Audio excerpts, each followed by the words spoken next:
So I was just finding some information.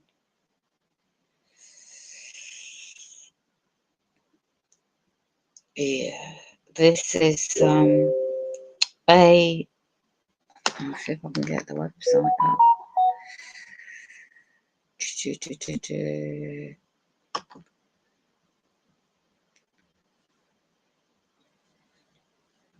Add another tab. I'm not sure if I can get this website up.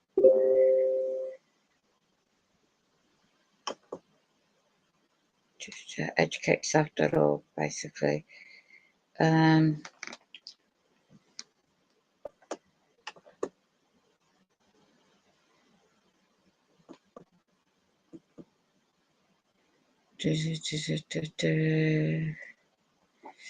might just have to open a new tab. Right, I don't know if it's going to come up. The military mailbs also is reference to this, but I wanted to focus on this guy. So, let's see if I can find it. And the guy in the audio, I'm going to play the background.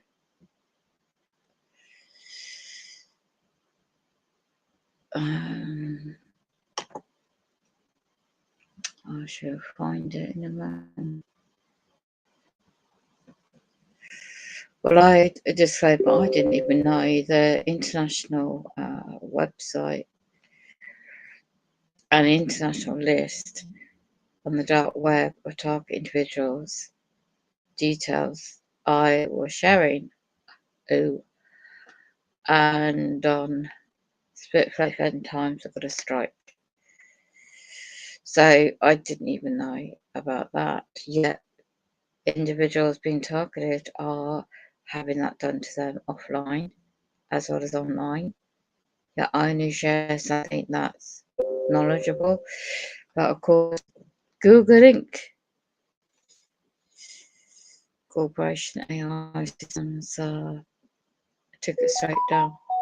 And when I reviewed the contents, didn't even realise, did I, that it was showing GDPR data protection issues of other target individuals, but yet it's on a website I won't mention about, not going to promote it.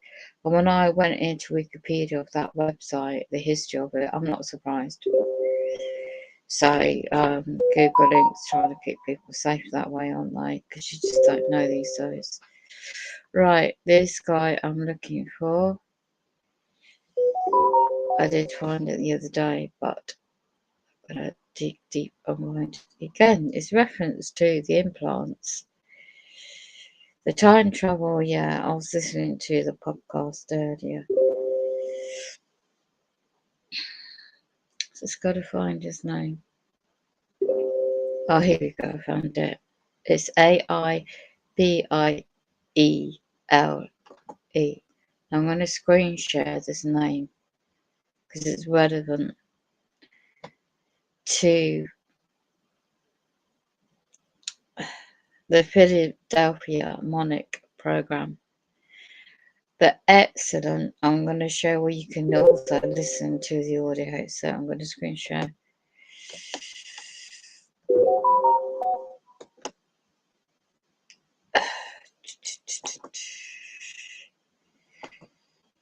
I'm going to play this in the background. I don't know if the sound will pick up because my laptop is always being hacked into. Right. No, that one. Right. So this is the website. It's actually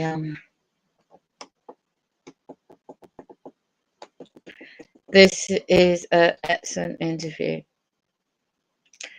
and it goes to what he knows about the history of 19 a very informative video on mind control. You see, this It just relates to what's going on in the world now. There's already many articles that says about this guy on the internet, and we'll repost some of those articles. You see, there's a very old interview, and I'm going to show you where to go and find it if I can. The life of this individual being teleported to the year. You see, this is advanced technology. You just think it's just like a sci-fi movie.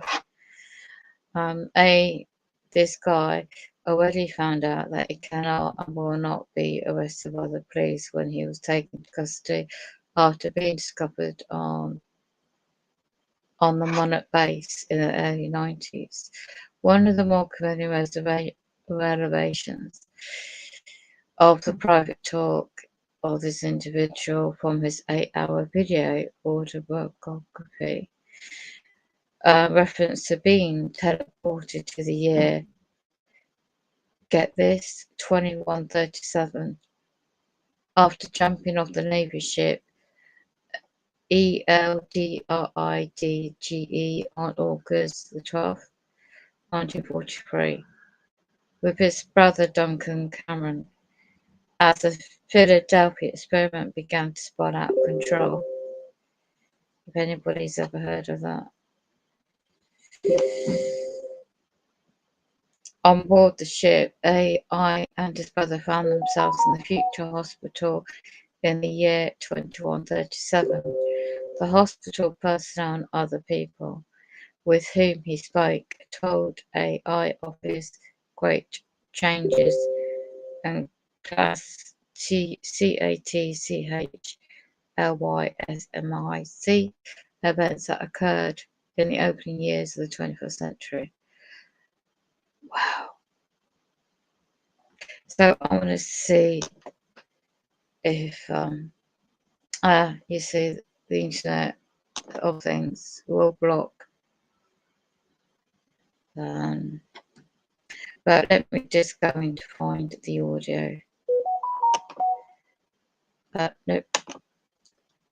No, I don't know. I can find it now.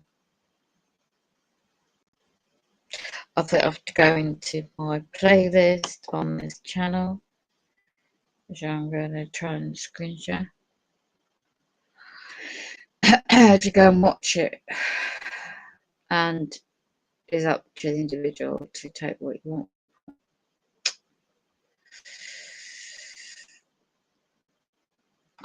Right.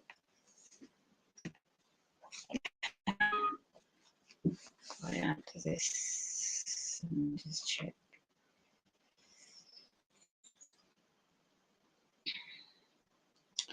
It's right,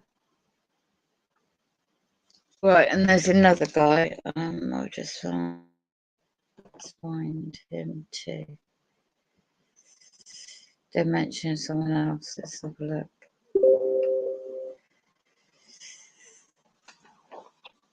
Right, with very informative video mind control. Right, let me see if I can find that, if it's on here. No, they're blocking me. They're blocking me linking, clicking on the link. Right, it was made in 1992, the video, conversation with videos, and most of the material on the TER-ZISKI videos have not appeared in text on the internet. I also laid out the details of the Philadelphia experiment in the book, Philadelphia Experiment of Other UFOs Conspiracies, co-authored Brad Stinger, 1990s. So I've got to try and find the audio interview this way. It should be in playlist, but I'm gonna have to go into my history to find it. I think it would be easier.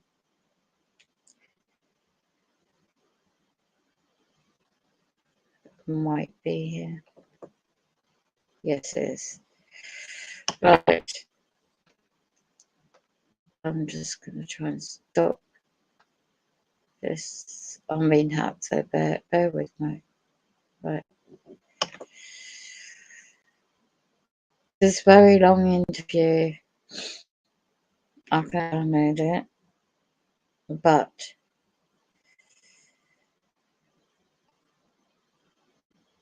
I don't.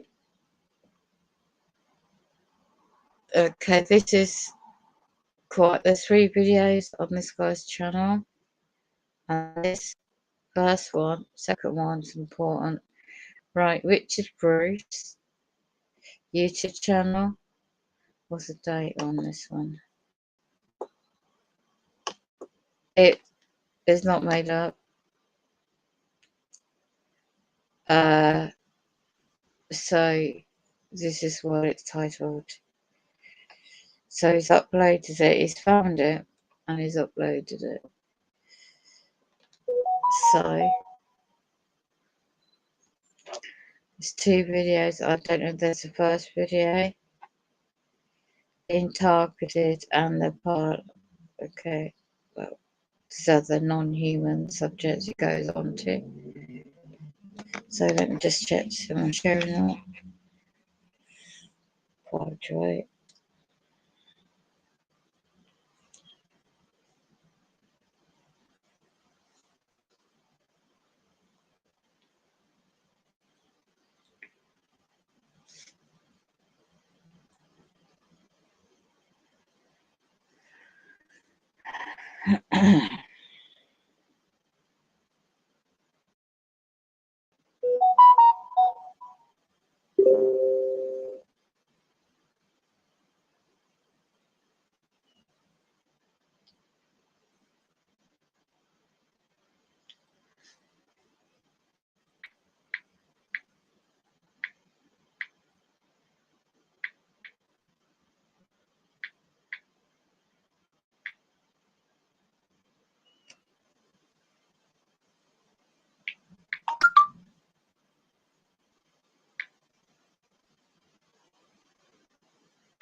I hacked it into everything right now.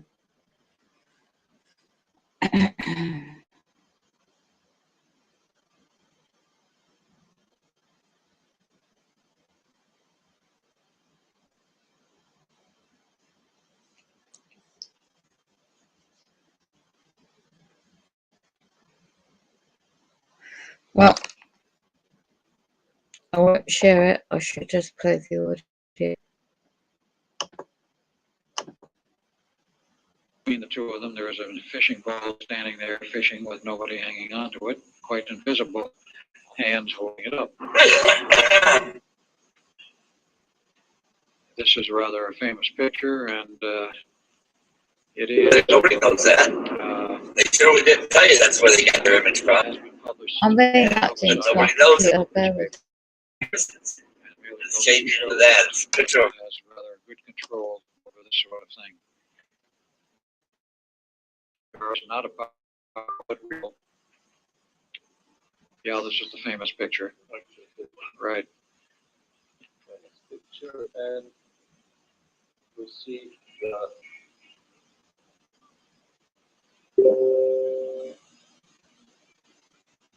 Yeah, you see the president on the right in his pink shirt, Secret Service man on the left with his arms crossed, and fishing pole standing there all by And itself. the word of God will tell you why. Stop. Okay. They got different in them, and they're in trouble. Splash marks around invisible feet, right between the two. Yes, right there.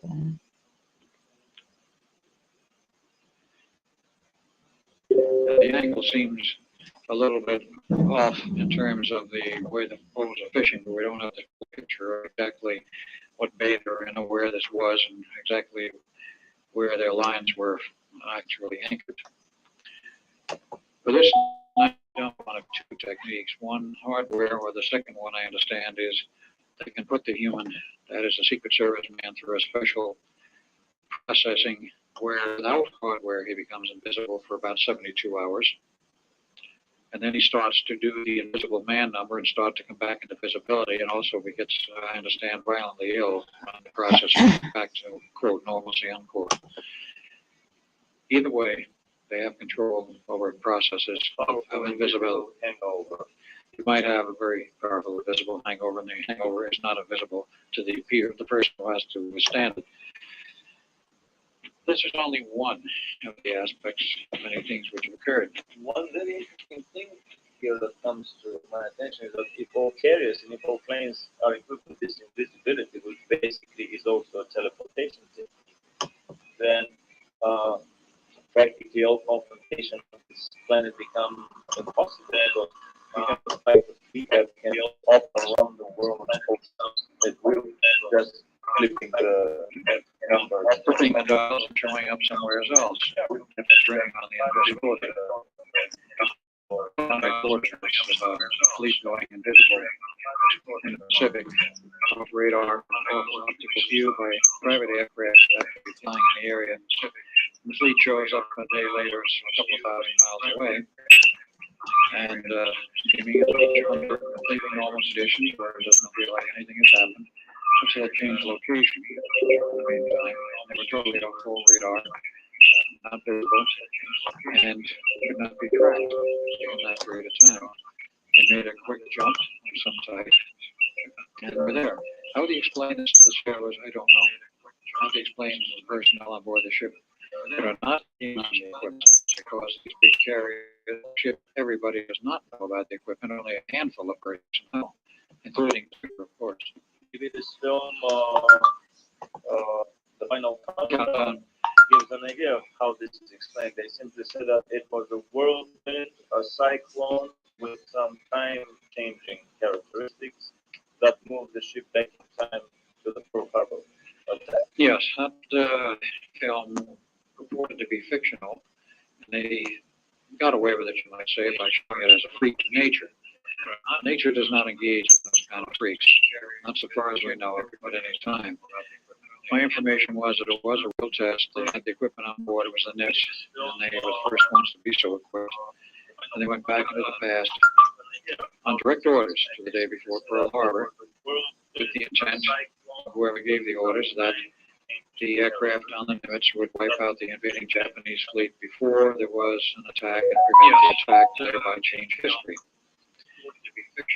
Well, as I showed in the movie, one of the civilian observers along, was arguing with the captain. He says, "Do you want to play God and change your history?" He says, "If you do," he says, "you don't know how many people will be living who might otherwise have died in the attack, and you will change the whole structure, as it were, of our history and the possible outcome of the war."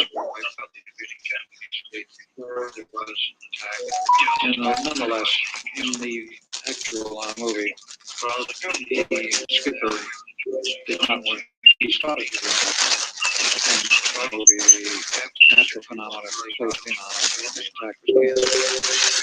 Back in the plane, like 40 feet, curved off the attack, pulled the hangs back, and turned the ship to come. So basically, I mean, all these idea that whole there is never anything wrong again.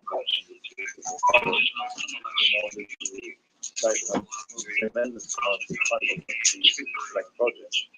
Because I mean most superpowers are armed with these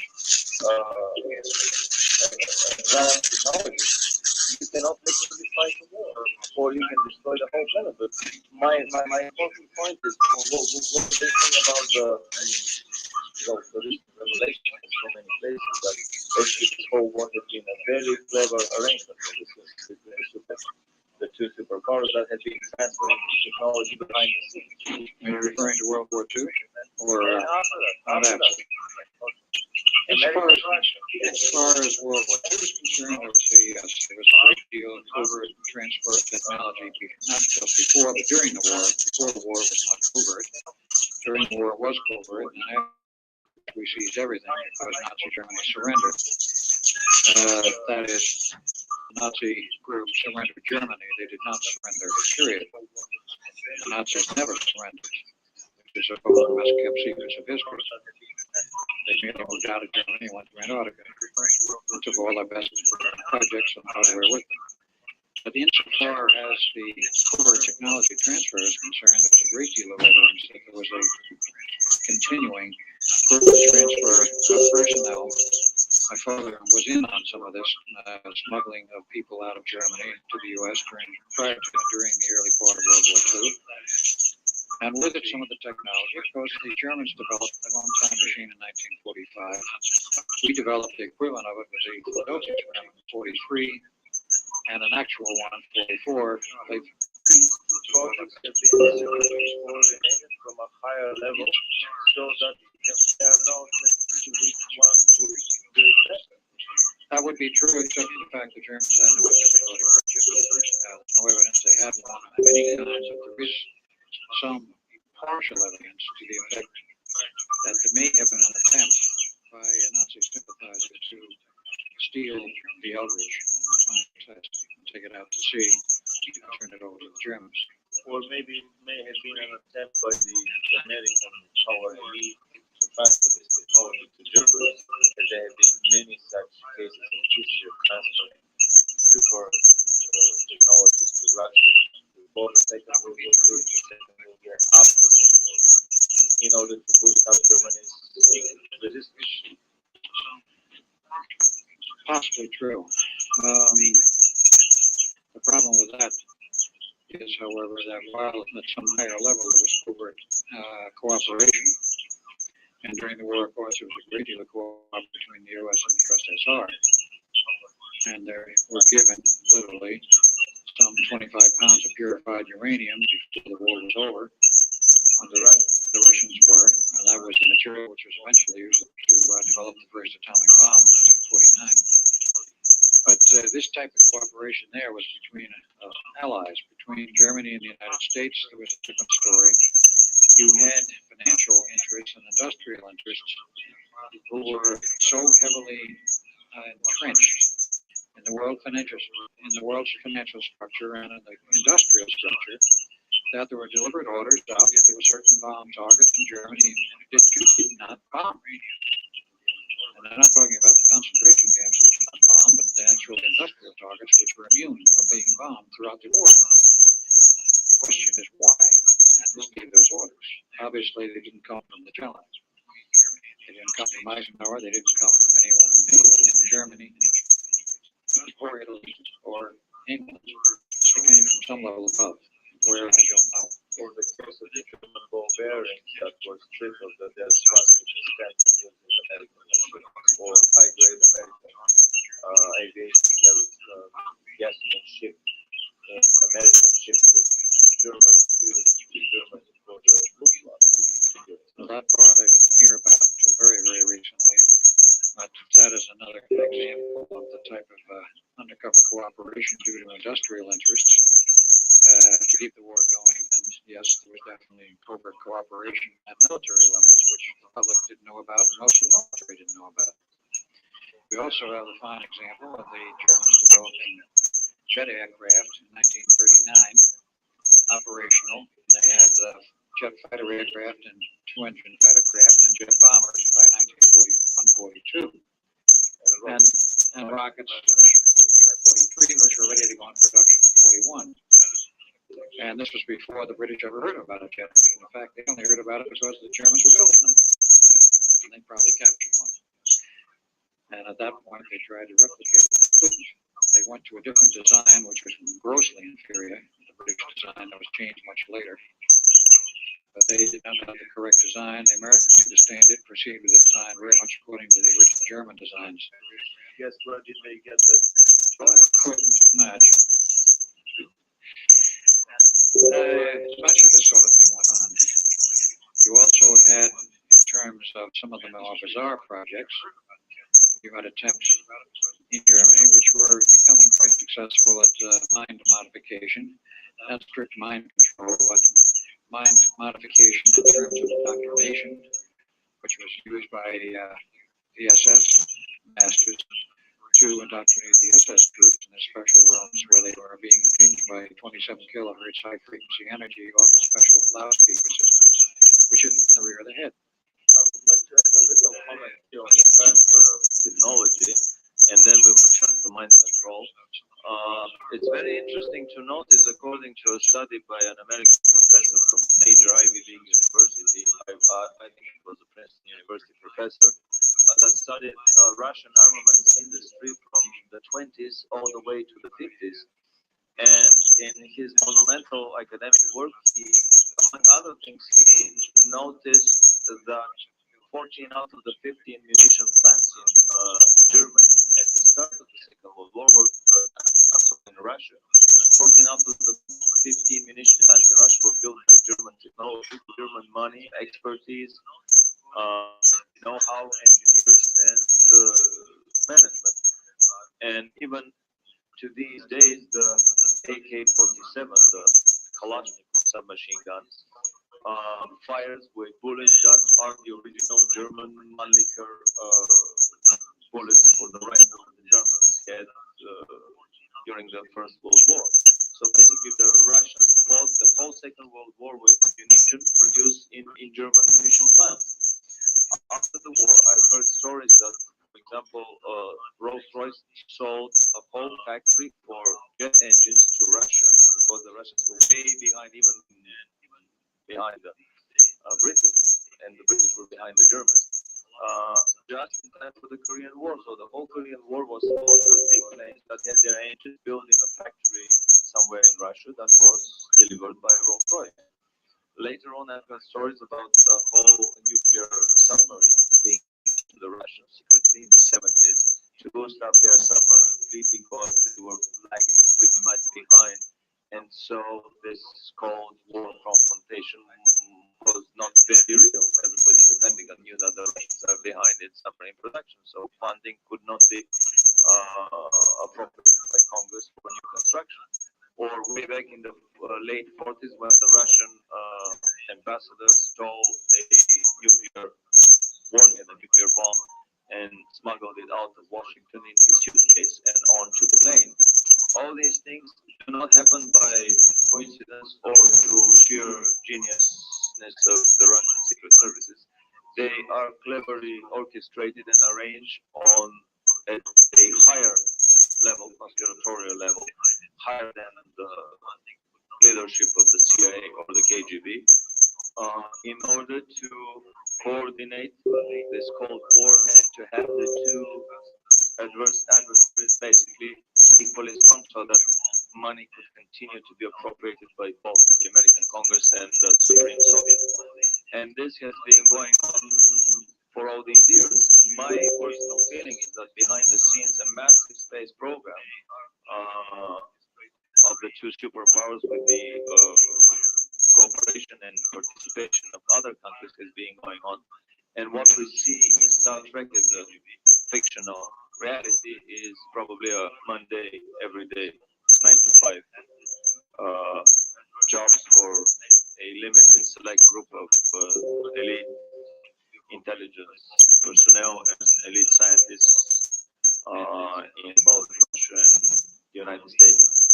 But I would like to have you all discuss a little bit more about the German mind control project and how they were later carried on in the United States. Okay, the initial work that I know of that was carried on by the Germans involved the use of sound techniques, which produced a semi-hypnotic effect on the person's groups in the SS being indoctrinated, so that the indoctrination training would take more readily. This equipment at the end of World War II was captured by what they call the Book Rogers flying teams in all over Russia and Germany looking for new technology, things they wanted to bring home to the United States. Quite aside from the 30 railroad cars full of patents and paperwork going back to the U.S., they found all kinds of little interesting pieces of hardware. One of them was this indoctrination hardware, which wound up in Los Angeles, went to the Technicolor Corporation to replicate the electronics, and the speakers wound up without Project Lansing to be duplicated. I know this because of a certain friend of mine who was involved in the project at some level at the time. And after they analyzed what had been built and how it worked on the human head, the hardware was replicated and went into production, and nobody knows where it went. But it was used, of course, in the U.S. somewhere. Exactly where is an unknown at this point. The other factors that go on is, of course, the Germans started this. The Japanese also had their own program going using a totally different approach. They were using microwave energy, a special technique working on the head. I do not know how successful they might have been, but the project was taken over by the U.S. at the end of the war and swept totally under the rug with complete silence. The work continued, basically, at Brookhaven National Laboratory, starting about 1947. And there they had already in place, smuggled across the ocean from Germany, a considerable number of refugee German Jewish scientists. And they were part of the mind control project and certain other projects. They went to work in Brookhaven being a national laboratory, to work on the continuation of mind control techniques. Since Brookhaven is a national laboratory, it is funded by tax funds, federal funds. They therefore have to make a report every month as to what they're doing, all the projects underway, and a general report of progress, lack thereof, or whatever. And this went on for some 20 years. And then after approximately 20 years, or close to that, somebody in Congress decides to start doing these reports. So just stuffing them in some cubbyhole, they started reading them, found out about mind control. At that point, somebody in Congress blew their lid, said, "What, mind control? If they're building this sort of stuff, they might use it on us. Cancel the project." The project was canceled, and the scientists were thrown out of Brookhaven. They were looking, of course, for a new home to continue their research, and they found it not far from Brookhaven, which was a location called Montauk area.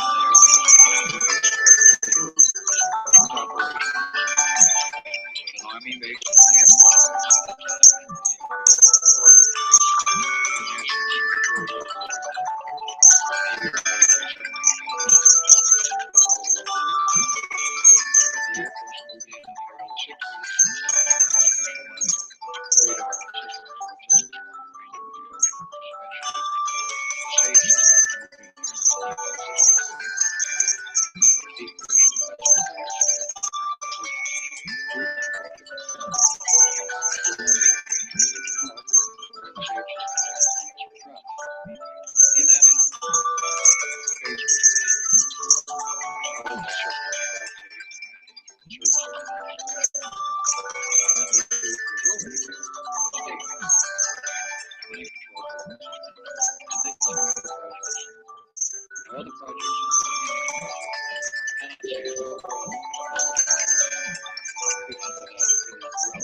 or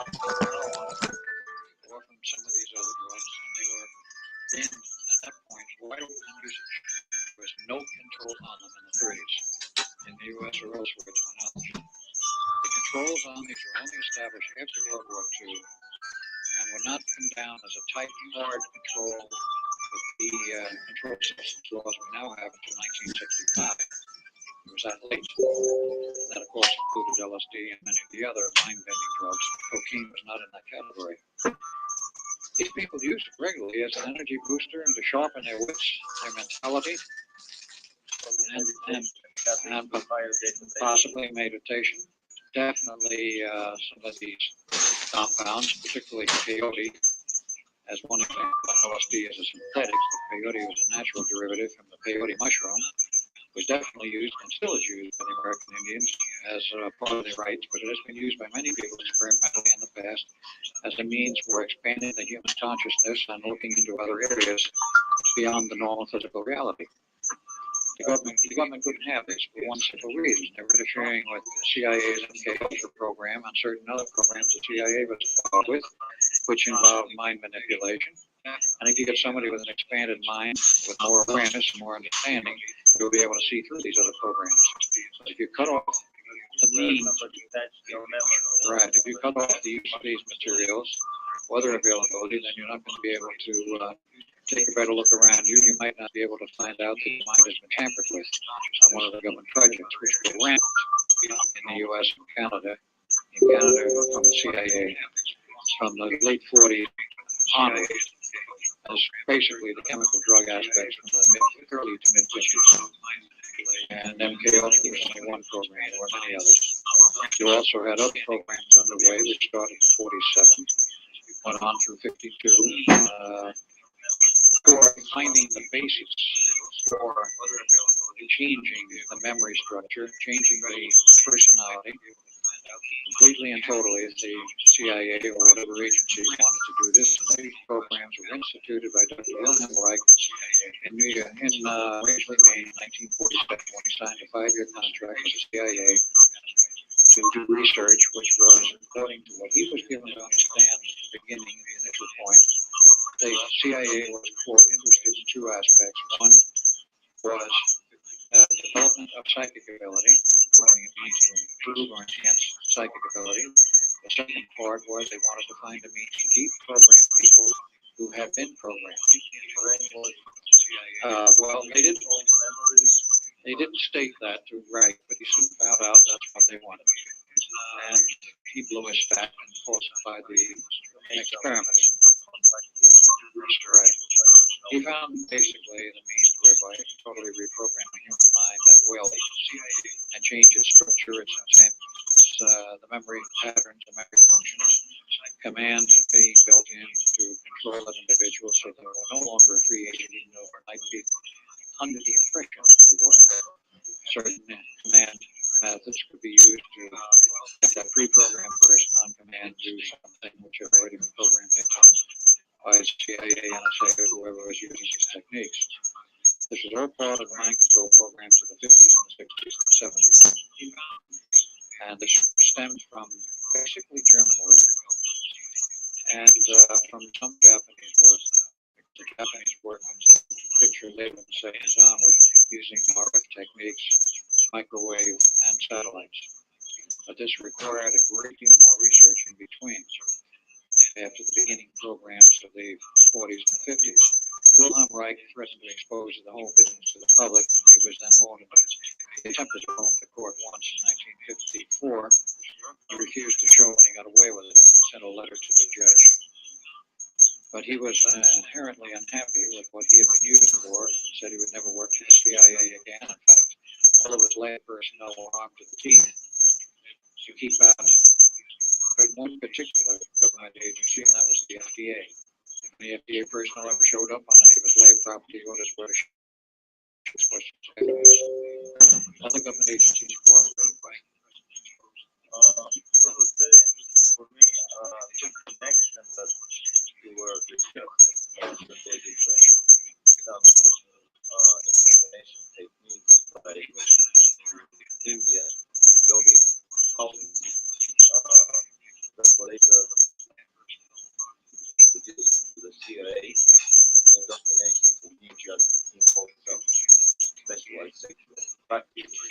this had nothing to do with yoga practices. This was a direct offshoot from the Wilhelm Reich techniques and Wilhelm Reich's research.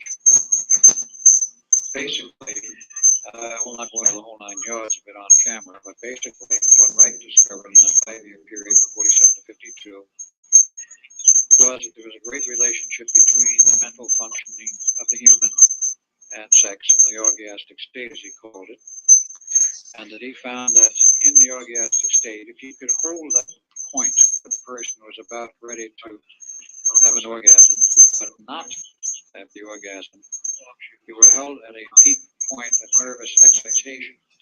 At that point, the human subconscious and the human conscious lock together in an open line. And everything that's in the subconscious becomes available to the conscious mind. The soul connects to the mind. Right. Therefore, you can reprogram that person if you know what you're doing. Right. Found out partially how it can be done in the CIA after many years of work, and the NSA found out how you can complete this so that a person could be programmed with certain inbuilt mechanisms, functions, memories, change memories, whatever. And while the initial techniques were more physical, after sometime in the 70s, they developed purely electronic techniques which would induce the orgastic state and hold it electronically. And these pieces of equipment are in every hospital in the United States which accepts federal funding by law. It requires a double floppy disk in the computer. One is a standard floppy because they use these equipments normally for EEG measurement or shock therapy if they need to use shock therapy in the psychiatric wards. But with the addition of a special second floppy, which goes into a portion which is normally locked, this is the so-called orgastic floppy, which induces that state in the person who is wired up to this equipment, which now is not with big pads, but very tiny little probes, which are 50 millimeters square. And at certain appropriate points of the body, they are attached to one of the body and very critical nerve ganglia points. That person is pushed and thrown in, if you will, into the orgastic state, and then by computer, they can change that person's mind, memory, programming, whatever. When they're done, shut it off and install a final command that they don't remember anything that's happened. And then, of course, the person is released. No drugs. No messy techniques of the earlier Reichian form, and they can be done to a patient, whether it's a regular patient or an in-outpatient, at any institution in the U.S. that has its equipment. Private hospitals are not accepting federal funding, do not have a law requirement to carry such equipment, but it is recommended that they do. But every major hospital that has federal funding has required the law to have at least one of these machines there, and they're usually kept in a state lock and key. This is how far some of the programming techniques are going in this country. This is only one example. A friend of mine who worked in one of the hospitals upstate New York has personally seen the equipment. And he didn't say he had seen it in operation, but I think probably he has. And he knows exactly how it works and exactly what is done to make it function, and that it can be used for those purposes. This took many years of research after Wilhelm Reich. Of course, Reich died in 1957 in prison after he refused to reveal what classified government work he was working on in early 57. And the judge said his hands were tied. He had no choice but to commit him to prison unless he could show good cause why he should not, which meant he had to talk about his classified work. He says, I can't. So he went to prison and died there. And of course came the famous FDA book burning of Wilhelm Reich's works. They went around and literally confiscated thousands of Reich books, and in a particularly vicious form of Nazi book burning, one had burned the books. These have been republished since, most of them. I think there are a few that are still out of print now privately. They didn't get all of them in bookstores, in the places where they were normally purchased. It was a form of Orwellian blacklisting.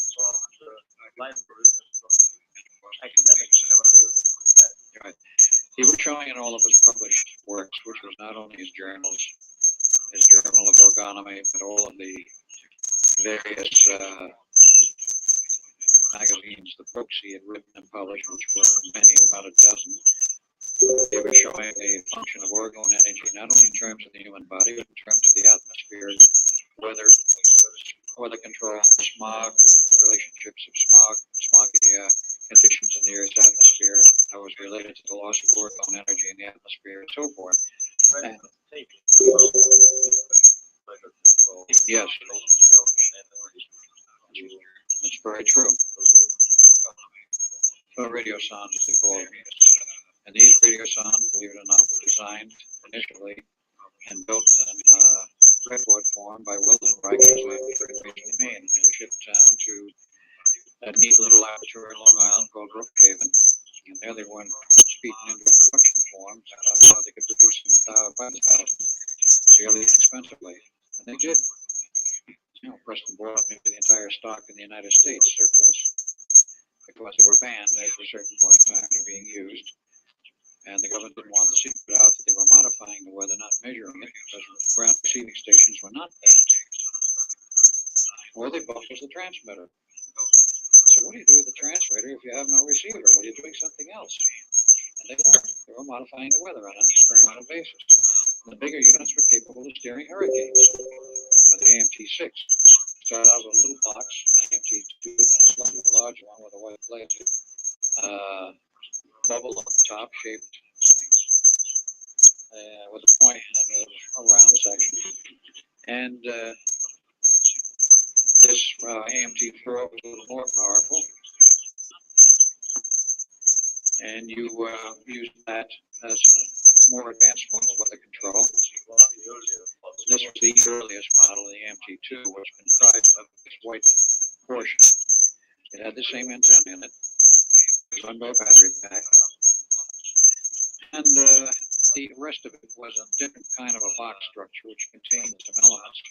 The three sensing elements. One was barometric pressure, and the other was a special state which actually sensed the amount of orgone energy in the atmosphere and converted it to an electrical signal. The other one sensed the amount of your energy, which is considered a disintegrant orgone energy in the atmosphere, sensed that and gave it an electrical equivalent, and then went through a spectral modulator chopper system that was fed up in the transmitter, that small unit being one of the first ones, rather low power, which would then modify the weather experimentally in a limited area.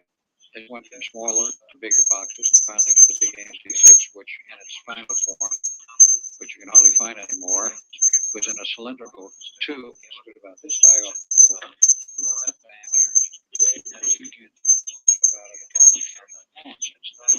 and the antenna was deployed after it was in flight, so to speak. The large ones were taken off the plane and dropped off parachute. The smaller units went up in a balloon. So basically, this is a manipulation of a micro and a macro, from the mind to the weather. Yes. But to summarize here, so basically the Germans developed mind control through chemotherapy and hypnosis. Correct. And they used very heavily scopolamine and other chemicals, but scopolamine was their principal weapon for hypnosis and mind bending, if you will. And it was used very effectively with hypnosis to change your mind and do a programming of the chemical means. And later on, because not only the rocket scientists, German rocket scientists got shared by the Allied powers after the Second World War, but so were all other secret scientists, so were their SS specialists, Gestapo, propaganda ministry specialists that were shared by the Allied powers. And obviously all of these mind control experiments were moved and continued in the other countries. Here in the United States, I've read a lot of books about parapsychology development in the Soviet Union. In Russia, of course, the other goes wrong. One would read about such advanced technologies developed in the United States. But obviously, they were developed everywhere. In all major countries. Yeah.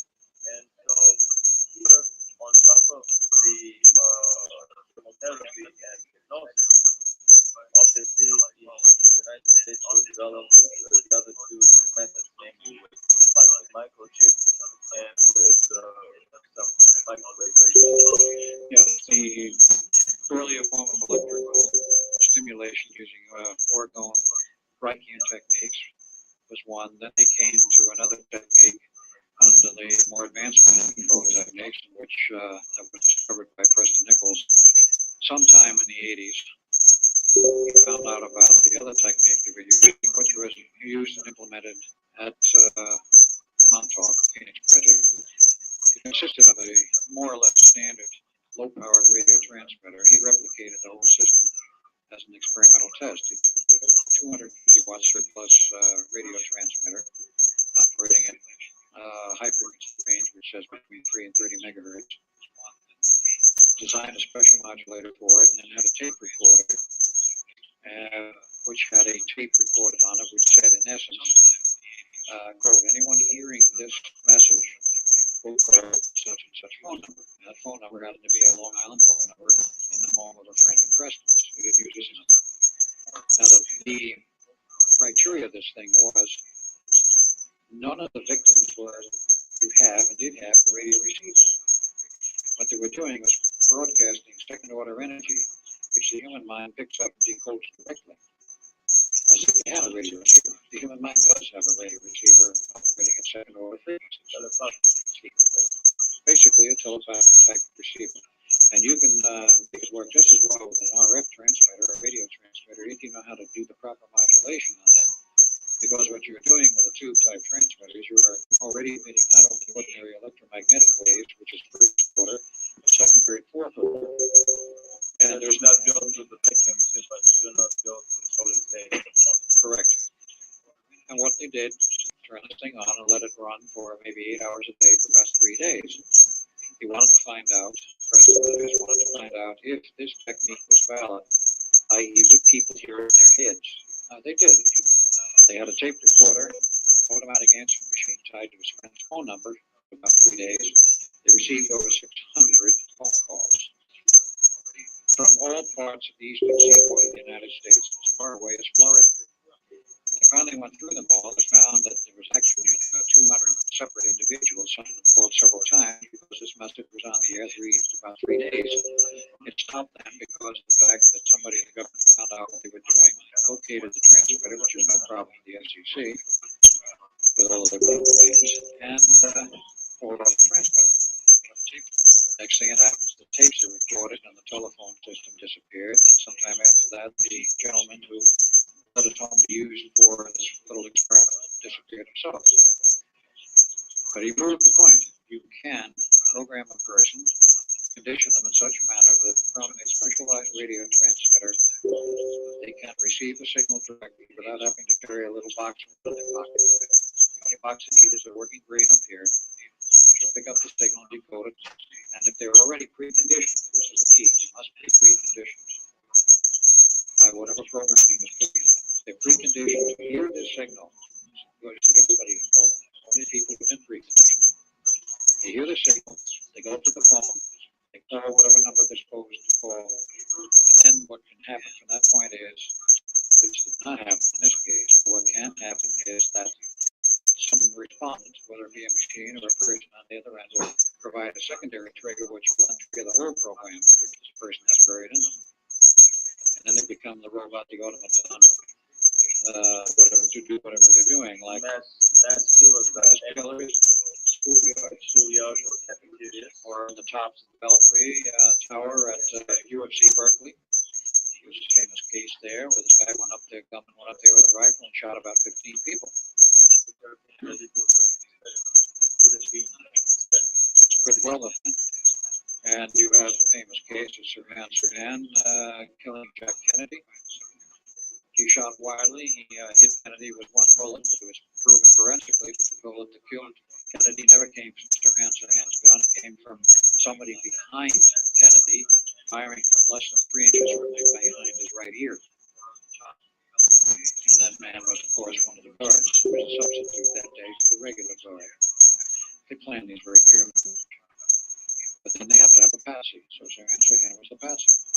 He was accused, he was tried, he was convicted, and went off to prison.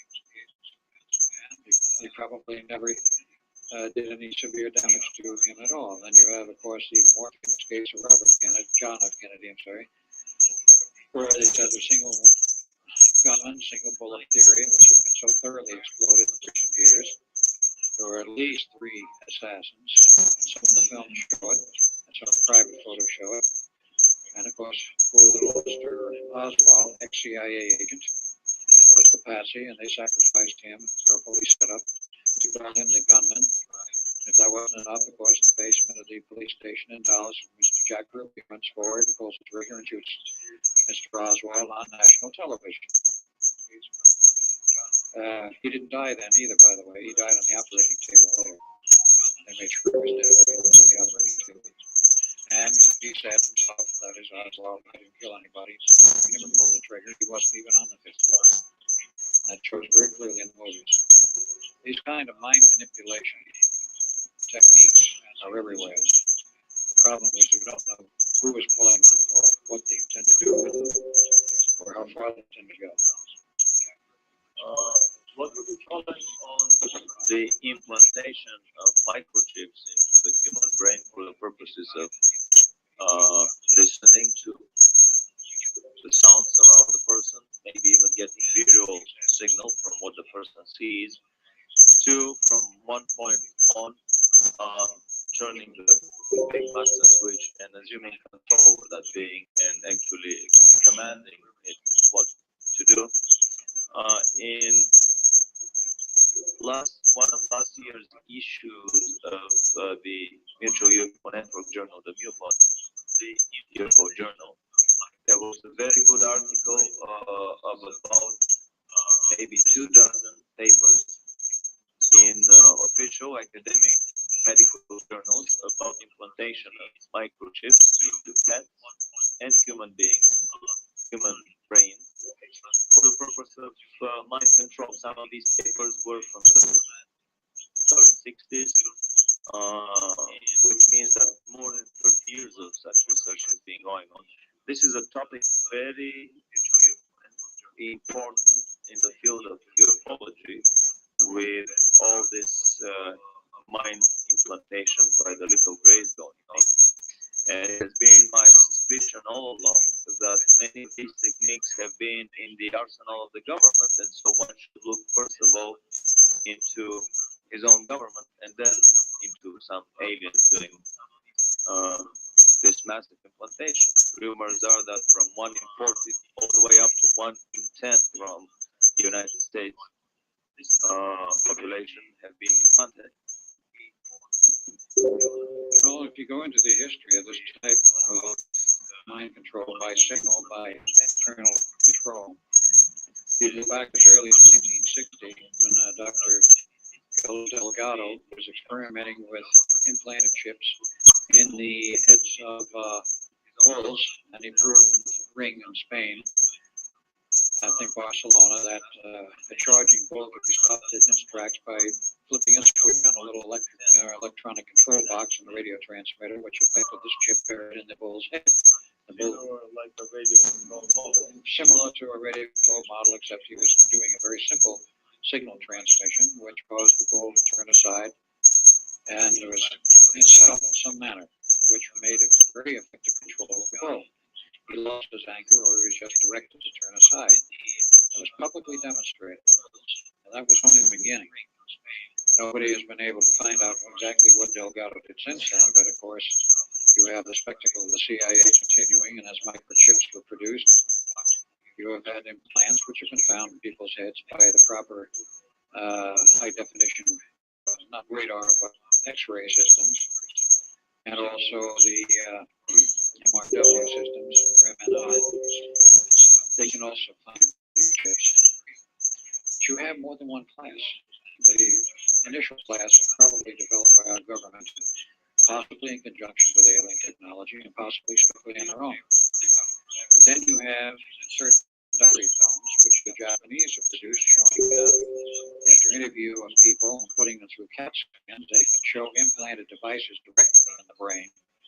They cannot figure out how they got there, and they know they are blessed as well. They can never remove them because it would kill the person to try and take these things out of the brain. They cannot explain how they got there. They cannot understand the technology involved because it's not terrestrial technology. It's one of the proofs about UFOs and ETs. Some of these implanted devices defy any medical skill we have to put in the head where they are. Maybe they could be It's hard to say how it was done. It's hard to say how it might have been done. But they're there. They're easily visible. In layer by layer CAT scan into what part of the brains are in, and very often they find two of them, one on the left lobe, one on the right lobe.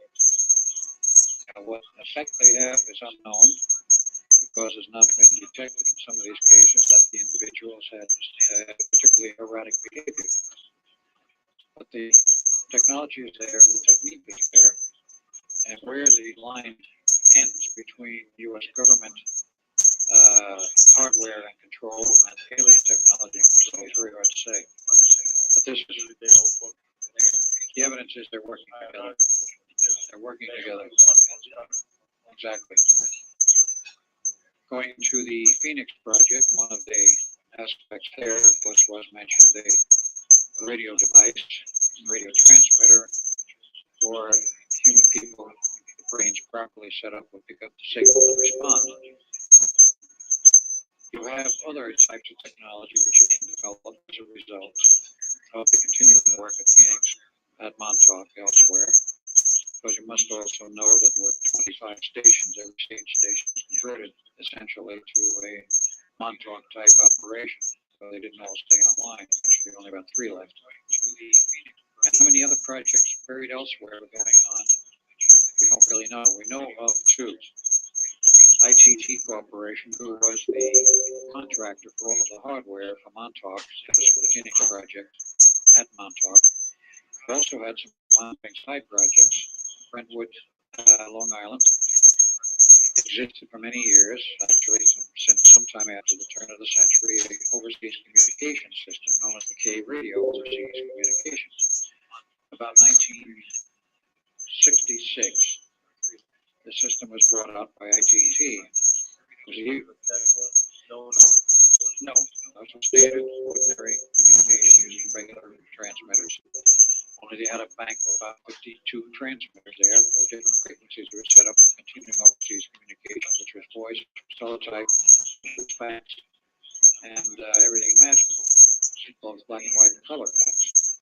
The transmitter side was at Brentwood, and after it was shut down, which was in the fall of '86 when I was there on the island, we went through there and found that they had been experimenting on other projects on the side, and some of the transmitters had some non-standard equipment in them. We found other non-standard equipment around, and we finally located the chief engineer of the site, who admitted that there were major changes in installation, which he had no understanding of what they were for.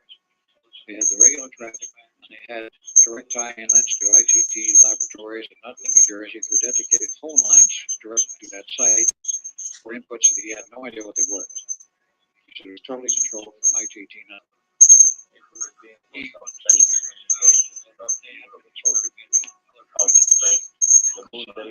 Could well have been. Now they had a parallel project going on in certain other aspects. A transmitter site and a receiving site. The receiving site was not on the same location. They moved it about 30 miles away to Southampton, Long Island. And there they had the gigantic receiver site, which is still essentially there. The transmitter site was demolished and converted into a industrial park, which is all you see now, an industrial park from about 87 onward. But in that site, some strange things went on, and the story of how the project came down is even stranger. Might be worth noting. We had to track down Preston Nichols, who's very heavy in this because he's a radio amateur and he's in the radio amateur club. And he had been by that place many times. One October night, he, Duncan, and myself in his van, headed up to the place. He wanted to show me this vast transmitter site. He says, I don't think we can get on in there, but it's there. Well, the gates were wide open. The guards were gone. Power was off. So we drove in and drove around and wandered all through the place. And they had not yet started demolishing the main transmitter building. They had demolished some of the smaller buildings peripherally, which may have had some manufacturing facilities. We're not sure. But we went through that, saw all the transmitters, and there were some very strange charges left on. Eventually, of course, the amateurs were invited in to strip the place, take anything they wanted, because it would save the contractor the trouble of removing it. The amateurs had a towers, 120 feet high with the rotating antennas. They saved the antennas. They took everything you can imagine. When they were done, they still had literally dozens of hardware to scrap.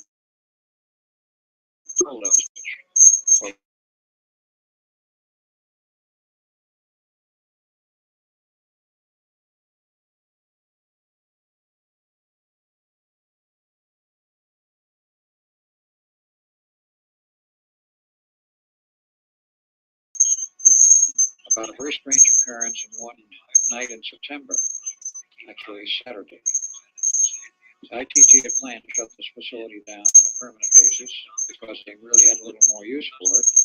And that particular morning on a Saturday, they gave instructions by phone to the station master that this was to be the last day of transmission. There'd be some traffic that come through, and they would have shut down the transmitter on a permanent basis. So he received his orders, and throughout the rest of the day and far into the night, the transmitter remained on.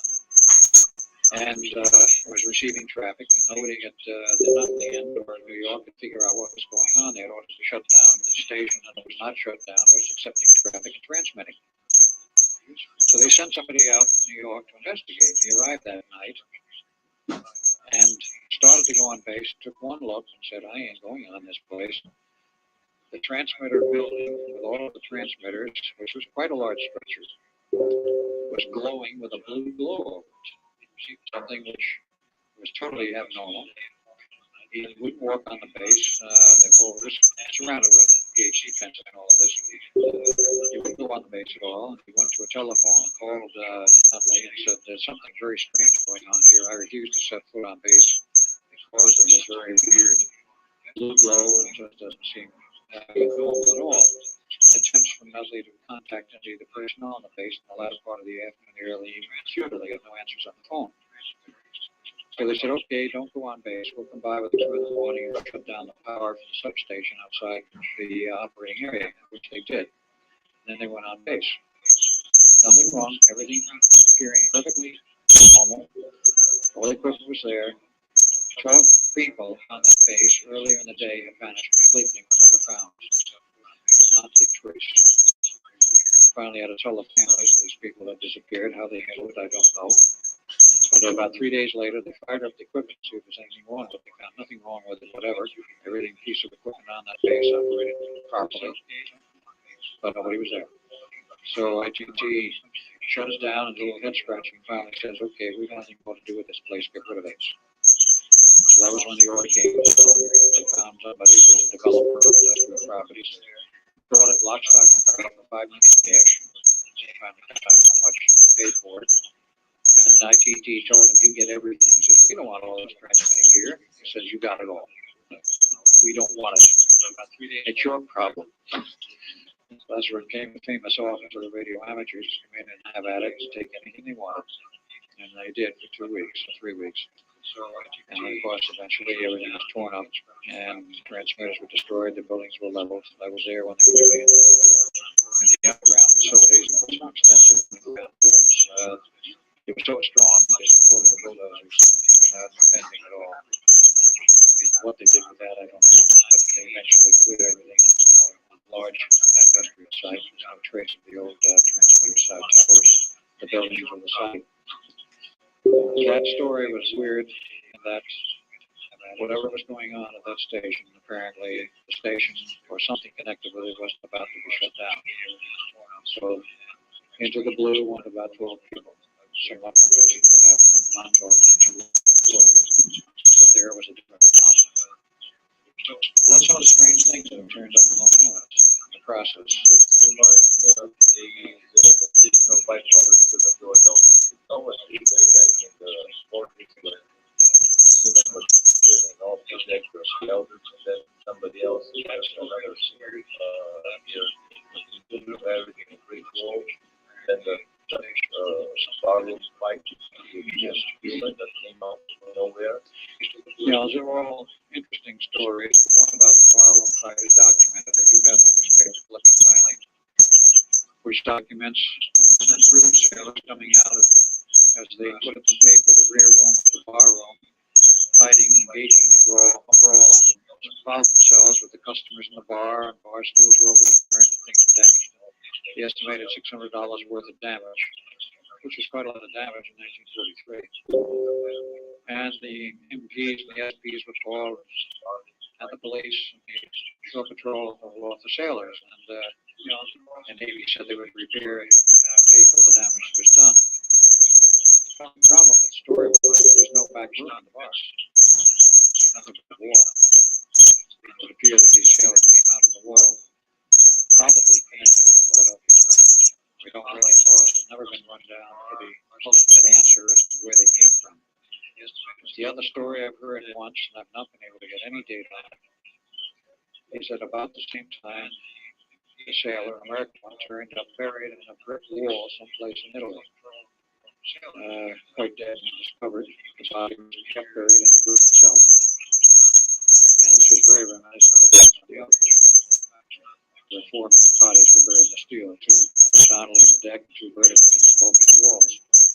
So the phenomenon that was created by the Philadelphia experiment, the final test, was enormous. It was very far-reaching and was very, very destructive of many things. And we perhaps do not yet know the full story of what it really did. But we do know that the Navy, of course, wouldn't leave it alone. Eventually had to pick it up again in 47, which I've already outlined. But these were stories here, a very interesting story that I heard on American radio, American Forces Radio, Japan, the late 70s, about a big rock that was a program on unexplained phenomena, Fortean phenomena.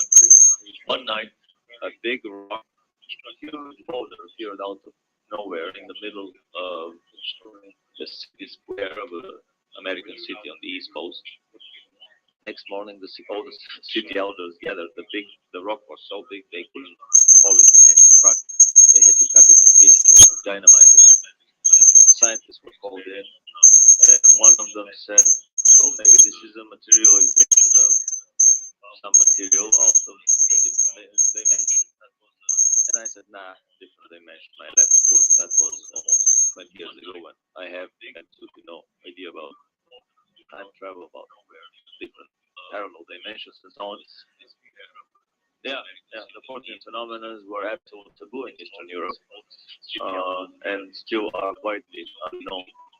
But the program ended with the words, and the name of this scientist was Albert Einstein, and I clearly remember to this day cold hands crawling down my back because I realized that there may be something more serious to this rather than just a simple joke. Then I remember another story in a science fiction magazine. My personal feeling is that many of the science fiction stories that we read, and even many of the tabloid reports that we read, and that the supermarket checkout lines are daily bombarded with these messages. I'm subscribed to the tabloid papers. The Weekly World News is my favorite one. My feeling is that this is a very subtle way of manipulation and of education of the whole society.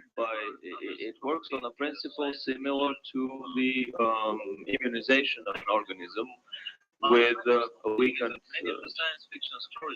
poison or a weakened disease, so that the organism can develop its antibodies. In this case, the lowest strata of society that doesn't read anything else but tabloid papers serve as this sacrificial lamb that is exposed to the dangerous, threatening information. And through many years of such bombardment, they finally learn to live with UFOs visiting us every day, or the government manipulating space, manipulating time, manipulating the genetic code, creating conflicts between humans and animals, between humans and aliens. And in many ways, the science fiction literature has been serving the same purpose. There are so many stories that are written after a carefully orchestrated or designer leak, as I call them sometimes, happens, and some intelligence official contacts his friend who is supposed to be a writer.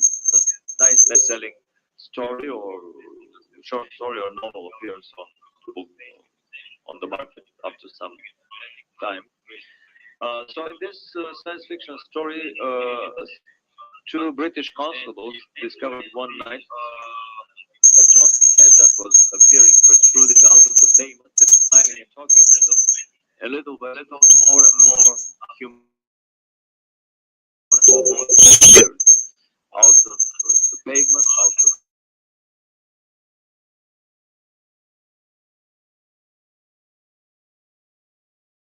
very interesting attempt to acquaint the public with the possibility that it is possible to walk through walls, that it is not that difficult and dangerous. And obviously, these are signs that secret programs have been going on behind the scenes. For me, every story that I read in the tabloid papers is an indication that some research of that type is going on somewhere behind the scenes, and somebody is interested in educating the whole society, so that 20 or 50 years later, when this research would be put out in the open, in public, in the academia, there wouldn't be massive panic or suicide. Uh, what other byproducts, I mean, negative byproducts of the Philadelphia experiment would you comment upon, or maybe some of these first nuclear tests that we were talking today that had some very interesting starring effects? You know, we could go into the nuclear test program, but first I would point out the phenomena which has been discussed and described is certainly not new to this century. Charles Fort, who was an ordinary newspaper reporter a century and a half ago in England, start investigating some of these strange occurrences and reports he heard. Of course, like most other people at the time, was very skeptical. They started clipping these newspaper files, and they wound up with some 50 or 100 shoeboxes full of clippings, which wound up being eventually the property of the Fortean Society. He wrote a series of books, Land of the Damned, and a few others, in which he concluded that basically we might be the property of somebody else.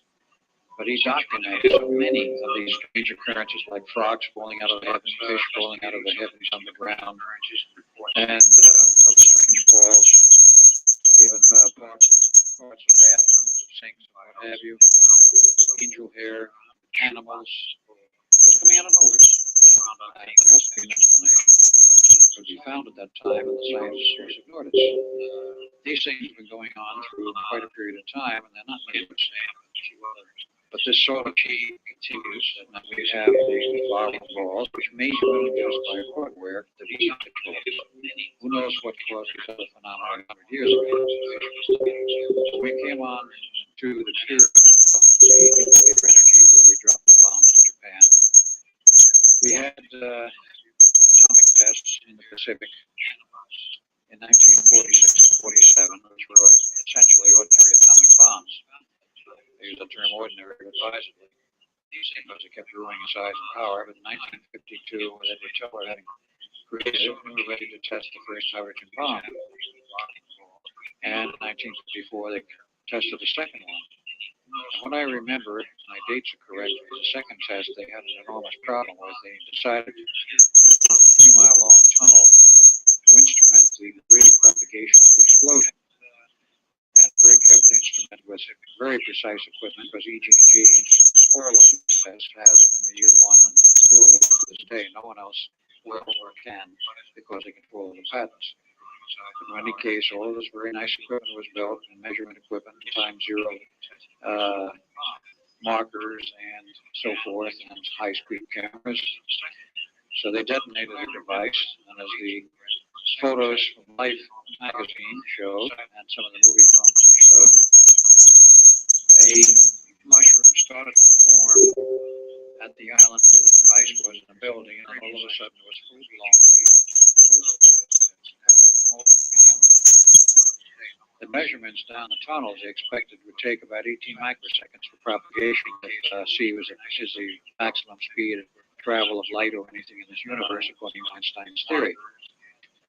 Well, the bomb went off, and it was T equals 0 everywhere, so there was no propagation rate. It was the end of the 3-mile tunnels that lasted. And this threw all the physicists into a tizzy.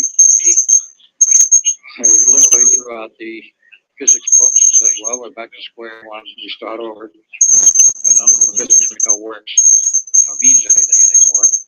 And of course, one of the other aspects was life somehow got a hold of the photos, and that's a huge, not mushroom cloud, but hemispherical glowing sphere of light with strange patterns in it. He started to rise and thin. The aerial cameras, which were photographing this whole thing, caught some very strange phenomena.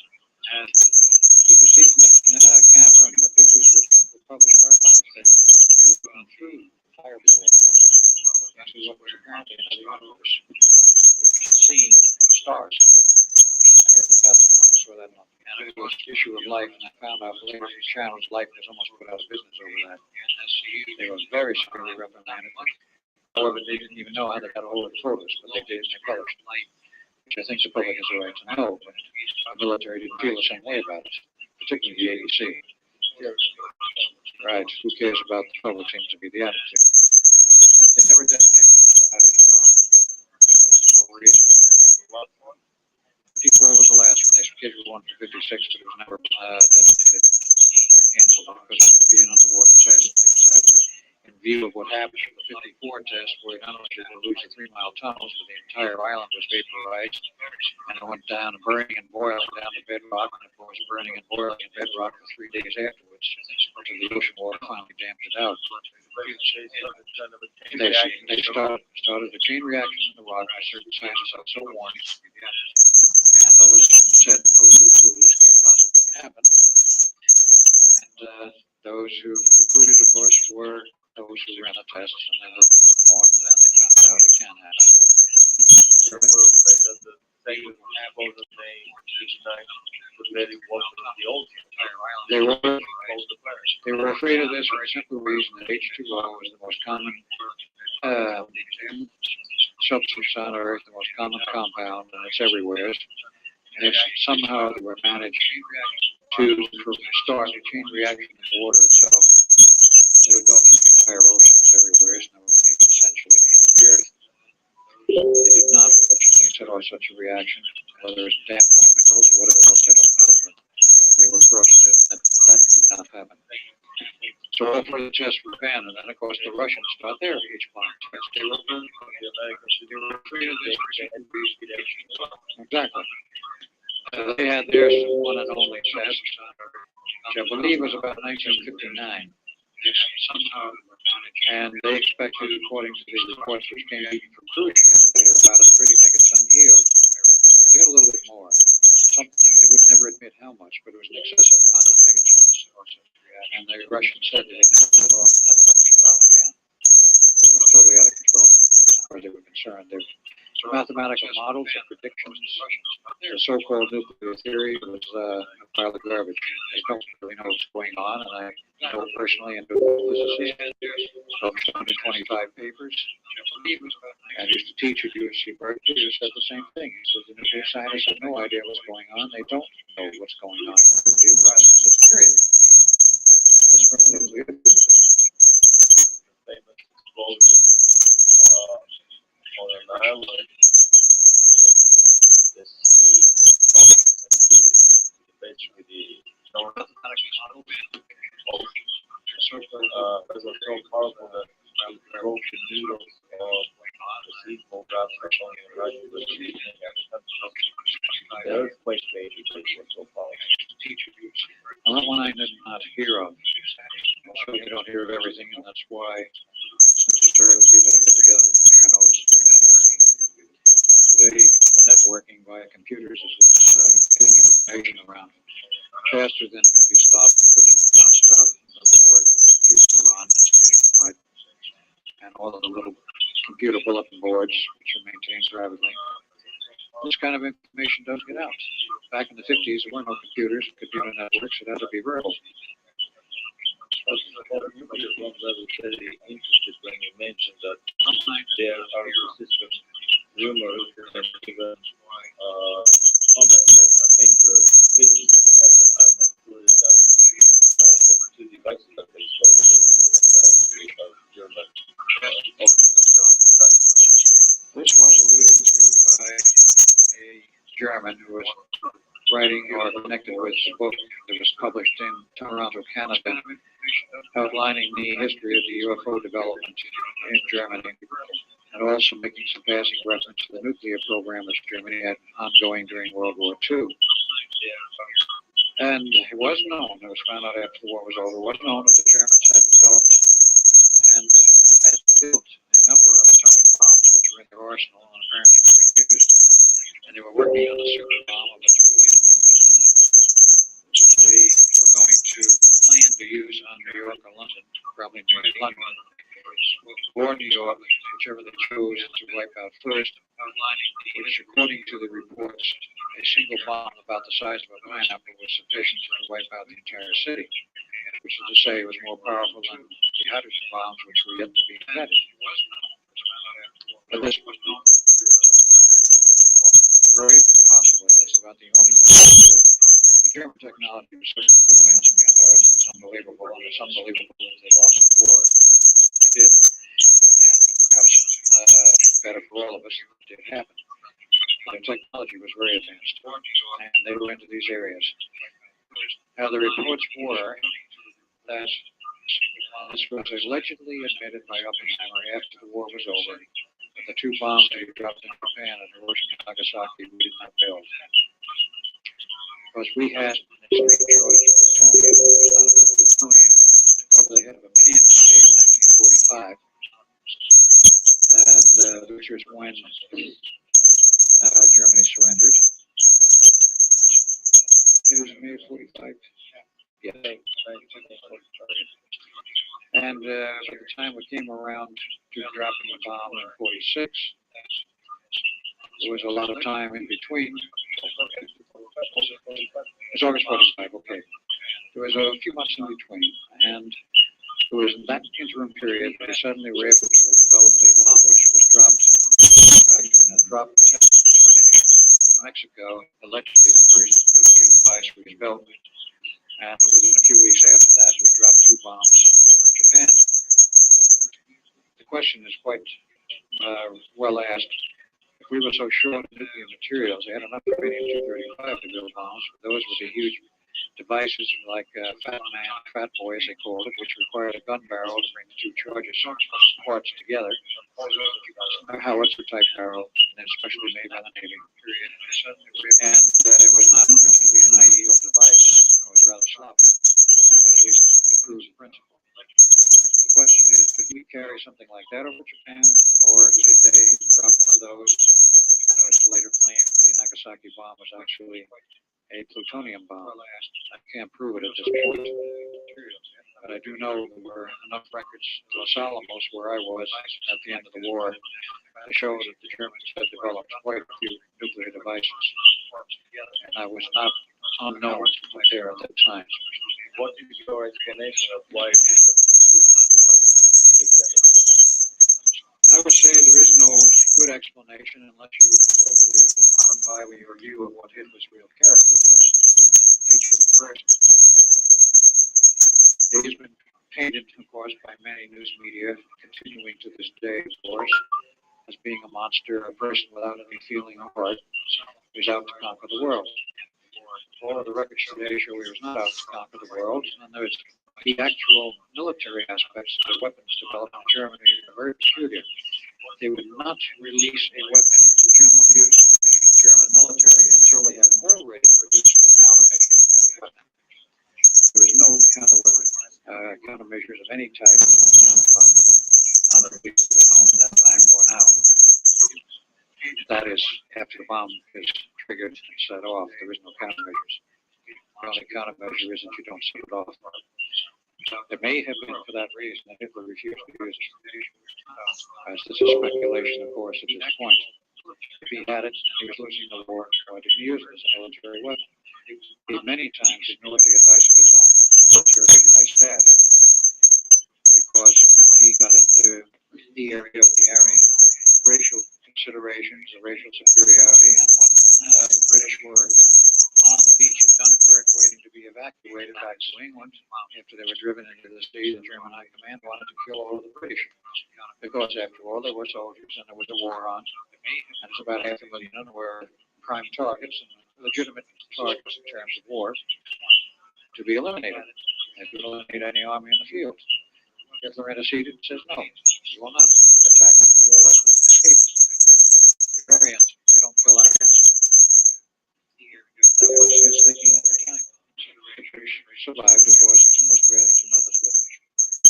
The end result, of course, they lived to come back to Europe another day, which of course did happen. But he had some very peculiar philosophies, and among them was he did not want to wipe out unnecessarily a lot of Aryans, which he considered the British as being.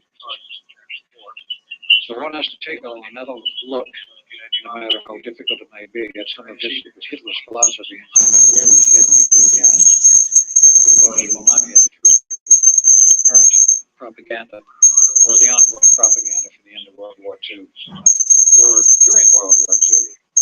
Much of the propaganda that was against Hitler from our side after we were in the war, of course, portrayed him as a beast. But remember two things. Hitler never had a bodyguard. He had military around him, but he never carried bodyguards around with him like every president in the United States has, particularly in the last two administrations. And number two, when he went anywhere in Germany, the children all ran up to him. They actually loved him. And children have a way of knowing psychically when somebody is evil. They didn't shun him, and they ran up to him on a regular basis. You cannot stage manage this all the time. You can stage manage it perhaps a good part of the time. But all of the newsreels are there, testimony. He went all over Germany, sometimes very much alone, without bodyguards with hiking them out alone. If that man was so evil and so hated, why did the German people not attack him?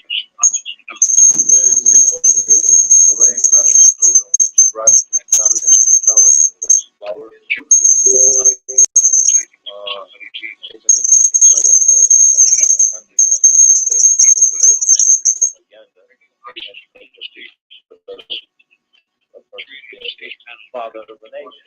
True, and he was, in one case, Hitler, he was considered not only the Führer, the leader, he was considered in many respects the father of the new nation, the Third Reich, and that he had made many promises, and he kept them all.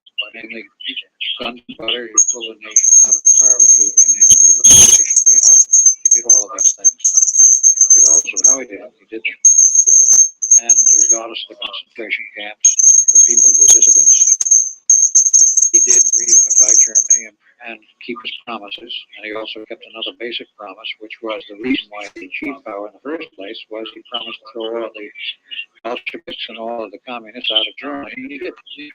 They were threatening to take over Germany in 1928-29. It was a very serious movement, communist movement in Germany at that time before he acceded to full power. He was in semi-full power from 1930 on, running the Reichstag, and he became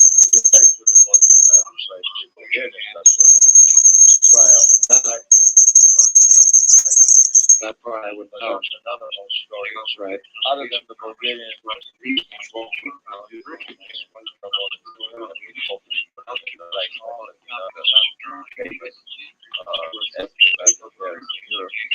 I would like to comment to give any information about particular extraterrestrial races over in Europe. I've heard about transconference in India or elsewhere in the Soviet Union. I heard about some races coming and getting Well, there's a great deal of information, and Billy Myers is a source of quite a bit of it, that the Pleiadians approached Hitler, a specific group of Pleiadians, approached Hitler in 1933-34, and eventually, after first approaching the U.S. and being rejected by Roosevelt, they went to Germany to deal with Hitler, to provide him with technology and help build up the nation. And their price and requirement was that he would take a very easy stand and no rough stuff in handling the Jewish problem, which is something I know you have. He says there will be no rough stuff. And Hitler in that day really agreed to it, because history shows that in the period up through 1940-41, there was no rough treatment of Jewish and other dissidents in the concentration camps. In fact, they were treated quite well. and there were plans to repatriate all of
Well, it's funny trying to hack me on these demons.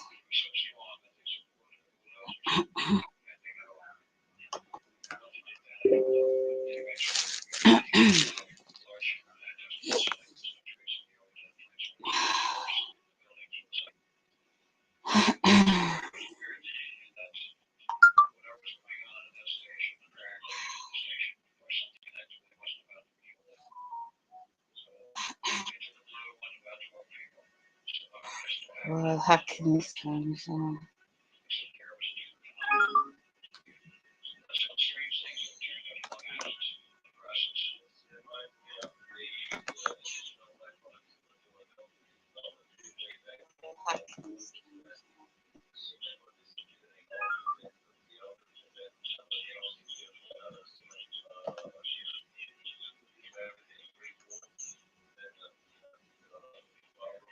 How they handled it, I don't know. But about 3 days later, they fired up the equipment to see if there's anything wrong with it. They found nothing wrong with it, whatever. Everything, piece of equipment on that base operated properly, but nobody was there. So ITT shut it down and did a head scratching. Finally says, okay, we don't have anything more to do with this place, get rid of it. So that was when the order came to sell it. They found somebody who was a developer of industrial properties, brought it lock, stock, and barrel for $5 million cash. Finally found out how much they paid for it. And ITT told them everything. He says, we don't want all this transmitting here. He says, you got it all. We don't want it. It's your problem. So that's where it came the famous offer to the radio amateurs to come in and have at it and take anything they wanted. So they did for 2 weeks or 3 weeks. And then, of course, eventually it was torn up and transmitters were destroyed. The buildings were leveled. I was there when they were doing it. And the underground facilities, there were some extensive underground rooms. They were so strong that they supported the bulldozers without venture at all. What they did with that, I don't know. But they eventually cleared everything. It's now a large industrial site. There's no trace of the old transmitters, towers, the buildings were destroyed. That story was weird in that whatever was going on at that station, or something connected with it wasn't about to be shut down. So into the blue went about 12 people, somewhat reminiscent of what happened at Montauk not too long before, except there was a different phenomenon. Well, that's some of the strange things that have turned up in Long Island. The process. The additional byproducts of the technology way back in the 40s, like Siemens was disappearing off the deck of the elders, and then somebody else secured another Siemens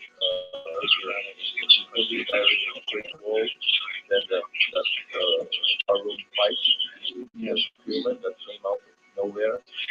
Yeah, those are all interesting stories. The one about the barroom fight is documented. I do have the newspaper clipping finally, which documents a group of sailors coming out as they put in the paper the rear room of the barroom, fighting and engaging in a brawl and involved themselves with the customers in the bar, and bar stools were overturned and things were damaged. They estimated $600 worth of damage, which is quite a lot of damage in 1943. And the MPs and the SPs were called, and the police and the shore patrol had to walk the sailors. And the Navy said they would repair and pay for the damage that was done. The only problem with the story was there was no back room in the bar. There was nothing but a wall. It would appear that these sailors came out of the wall, probably connected with the Philadelphia experiment. We don't really know. It's never been found out for the ultimate answer as to where they came from. The other story I've heard once, and I've not been able to get any data on it, is that about the same time, a sailor, an American, turned up buried in a brick wall someplace in Italy. Quite dead was discovered. The body was half buried in the brick itself. And this was very reminiscent of what happened on the other. The former cottage were buried in steel, two horizontally on the deck, and two vertically in the bolts of the wall. The phenomenon was created by the Philadelphia experiment. The class was enormous, was very far-reaching, and was very, very destructive of many things. And we perhaps do not yet know the full story of what it really did. But we do know that the Navy, of course, wouldn't leave it alone. Eventually had to pick it up again in 47, which I've already outlined. But these story that I heard on American radio, American Forces Radio in Japan in the late 70s about a big rock that was a program on unexplained phenomena, important phenomenon. One night, a big rock, huge boulder appeared out of nowhere in the middle of the city square of an American city on the East Coast. Next morning, all the city elders gathered. The rock was so big they couldn't hold it in any truck. They had to cut it to dynamite it. Scientists were called in, and one of them said, "Well, maybe this is a materialization of different dimension." Different dimension. My left foot. That was almost 20 years ago, when I have absolutely no idea about time travel, about different parallel dimensions and so on. Yeah, the 14 phenomena were absolute taboo in Eastern Europe, and still are widely unknown. But the program ended with the words, and the name of this scientist was Albert Einstein, and I clearly remember to this day cold ants crawling down my back because I realized that there may be something more serious to this rather than just a simple joke. Then I remember another story in a science fiction. My personal feeling is that many of the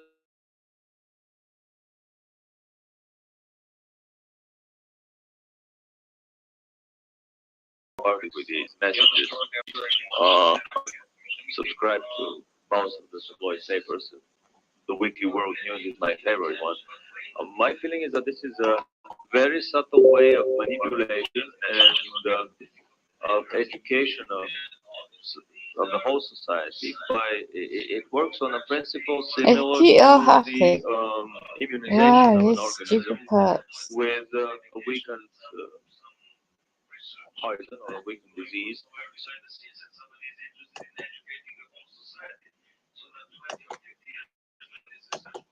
Oh, you're jacking into my computer.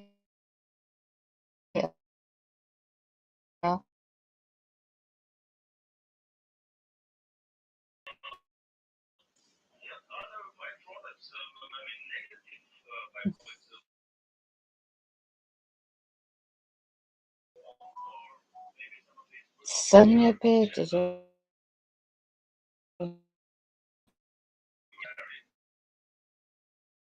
I'm listening to it now.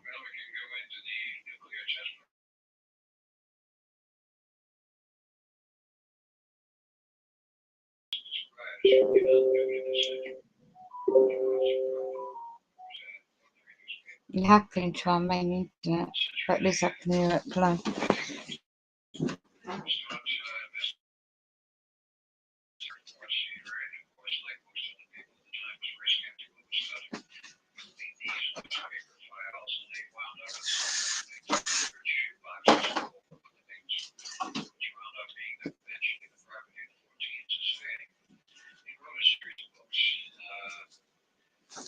So that the organism can develop its antibodies. In this case, the lowest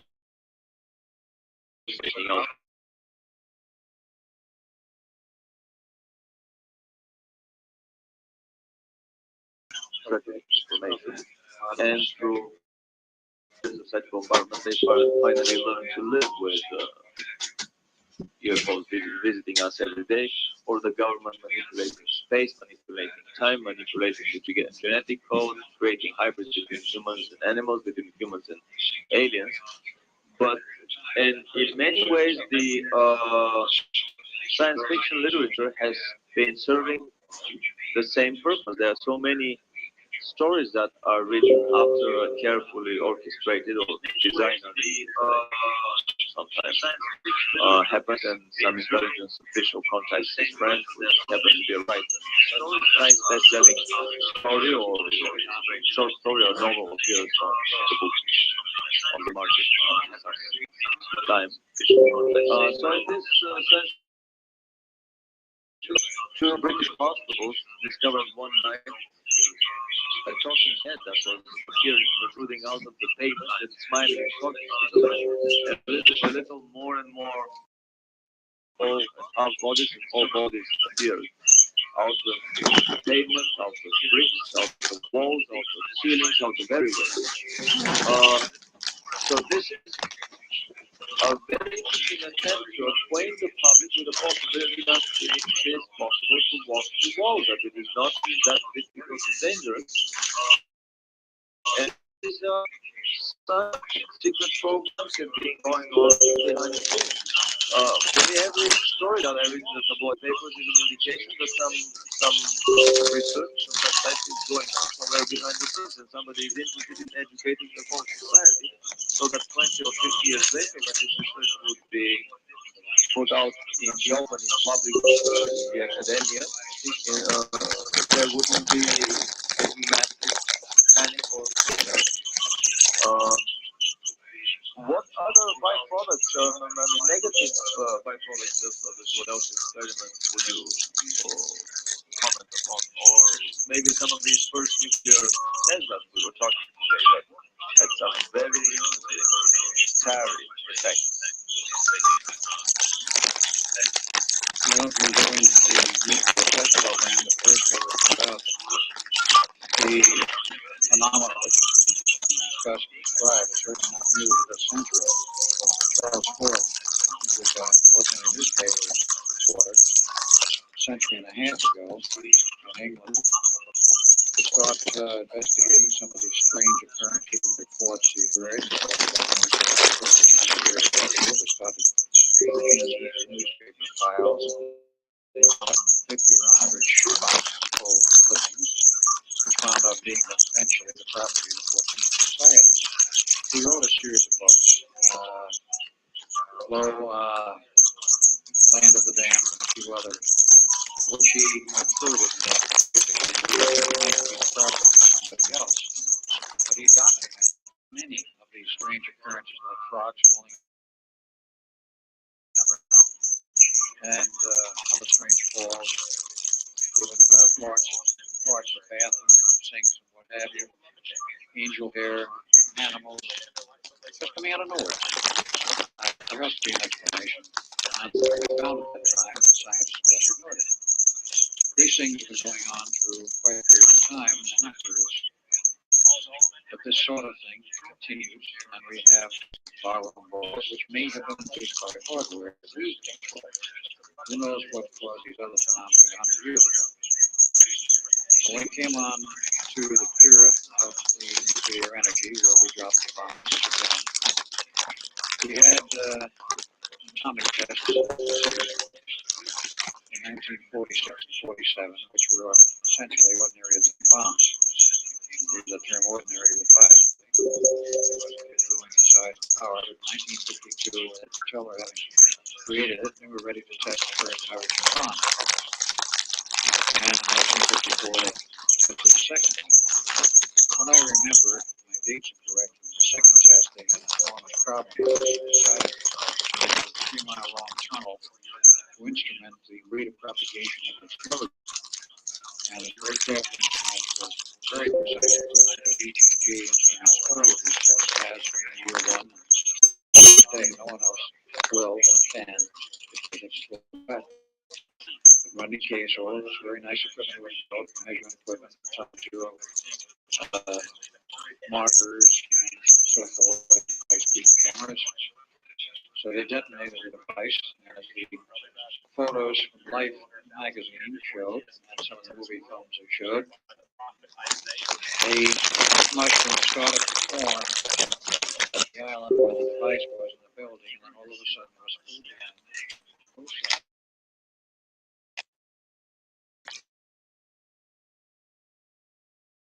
Microseconds for propagation, as speed